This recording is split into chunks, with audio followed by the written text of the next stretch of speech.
The early afternoon sun spilled golden light across the worn-out playground, where rusty swings creaked and laughter sounded hollow against the wind. On the far bench sat a man with rough hands and tired eyes, his shirt sleeves rolled up and patched at the elbows. His name was Rafael Mora, and in that moment, he looked like a man who had fought too many battles with life and lost more than he had won.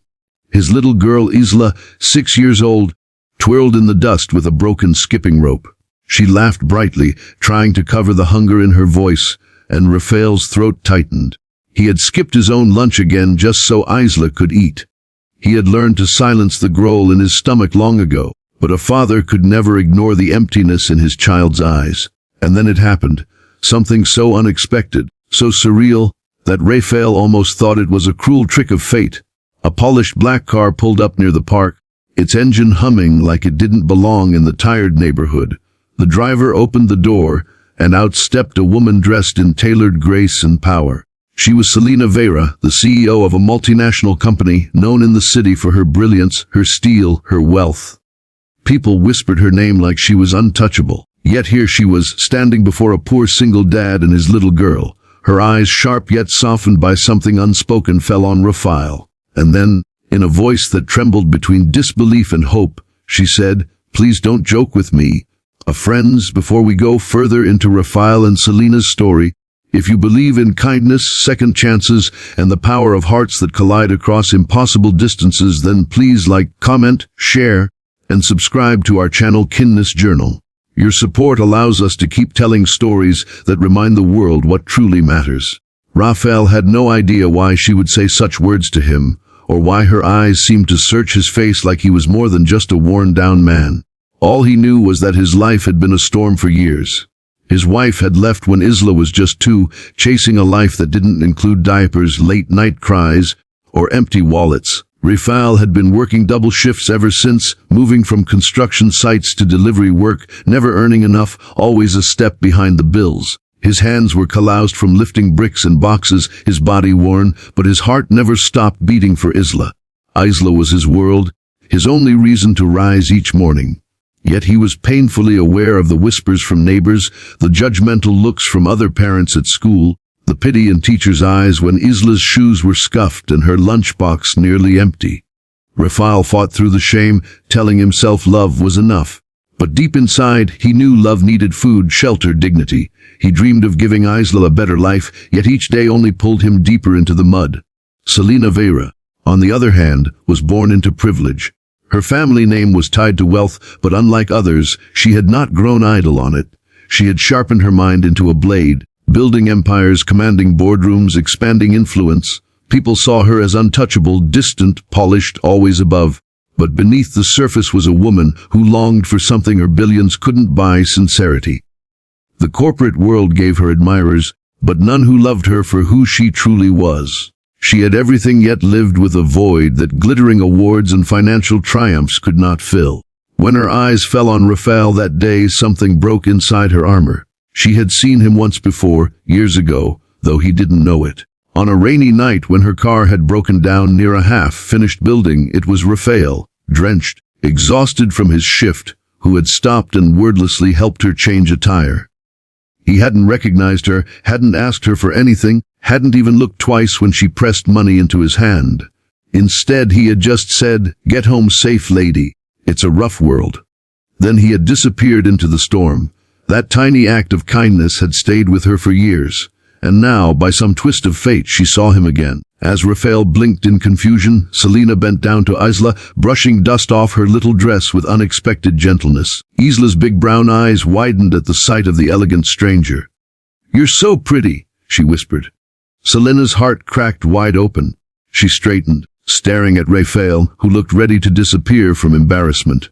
"You don't remember me, do you?" Selena asked softly. He shook his head. How could a man drowning in bills remember a fleeting stranger? But Selena remembered. And she wasn't about to let him fade away again. The days that followed were filled with murmurs in Rafael's small neighborhood. People couldn't believe it. A millionaire CEO had started visiting the humble corner where Rafael and Isla lived.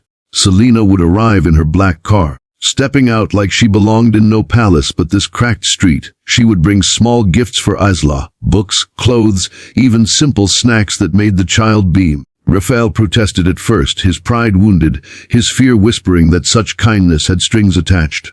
But Selena was patient. She never flaunted her wealth, she only offered her presence. And slowly Isla's laughter grew freer, brighter, filling corners of Rafael's weary heart. Still, Rafael's nights were torn with doubt. Why would a woman of power seek him out? Was he a charity case, a momentary fascination? He told himself it couldn't last. He had seen enough of life's cruelty to know nothing beautiful stayed. He pushed Selena away with harsh words one evening, his pride burning hotter than his gratitude. "Don't pity us," he said, his voice cracking. "We've survived this long. We'll keep surviving." Selena's eyes had shimmered, not with offense, but with pain. "Rafael," she whispered, "this isn't pity. Don't you see? I'm the one chasing you." That night, Rafael sat awake, torn apart inside. He replayed her words, the way her gaze had lingered on him like he was something precious. It was impossible. He was nobody.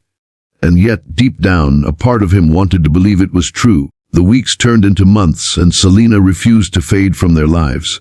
She showed up at Isla's school recital, clapping louder than anyone. She invited Rafael to company events, not as a guest in the corner but as someone at her side. Whispers followed them everywhere. Board members scoffing, wealthy families sneering, neighbors whispering that Rafael was out of place. But Selena didn't flinch. When confronted at a gala where people mocked Rafael's plain suit, Selena turned, lifted her chin, and said before everyone, "This man is worth more than any diamond here. And if you cannot respect him, you do not respect me." The hall fell silent, every sneer swallowed in shock. Rafael had never felt more vulnerable, more seen. His world, built on survival and shame, had cracked open under Selena's relentless light. Slowly he let her in. He allowed himself to hope again. He allowed Isla to dream bigger than hunger. He allowed love, the very thing he thought life had stolen forever, to creep back into his tired bones. But the true test came one winter evening when Rafael lost his job at the factory. He came home, shoulders slumped, face pale. He couldn't even look at Isla, let alone Selena. Shame roared inside him. "You deserve someone who can give you everything," he told Selena, his voice breaking. "All I have are empty hands." Selena stepped close, pressing his rough palms between her manicured fingers. "Empty hands," she whispered. "Rafael, these hands carried your daughter through every storm. These hands never gave up, never stopped fighting. Do you think I need gold? I need a man whose heart doesn't sell out. And that's you." Rafael's tears fell before he could stop them. For the first time in years, he let himself collapse, not into despair but into someone else's arms. And in that embrace, the single dad who thought he had nothing realized he had been everything all along. Viewers, if this story has touched your heart, please show your support by liking this video, subscribing to Kindness Journal, and sharing it with others who still believe in love that defies worlds. Your engagement helps stories like Rafael's remind people that hope can arrive in the most unexpected ways. By springtime, the playground where Rafael once sat alone now echoed with new life. Isla's laughter rang louder, brighter, as Rafael and Selena stood side by side, watching her play with new friends. The cracked bench remained, but the man who once hunched upon it was gone. In his place stood someone transformed, not by wealth, not by miracles, but by the courage of a woman who dared to see beyond rags into the worth of a man's soul. And so, the world that once mocked Rafael Mora now whispered his name with awe. Not because he had climbed into riches, but because love had lifted him higher than money ever could. A millionaire CEO had pursued a poor single dad, and in doing so proved that sometimes the richest hearts are found in the humblest places. If this story stirred your spirit, I have a special request. Please comment below with the words, "Love wins," so we know you believe in the power of kindness, second chances, and love that breaks all barriers.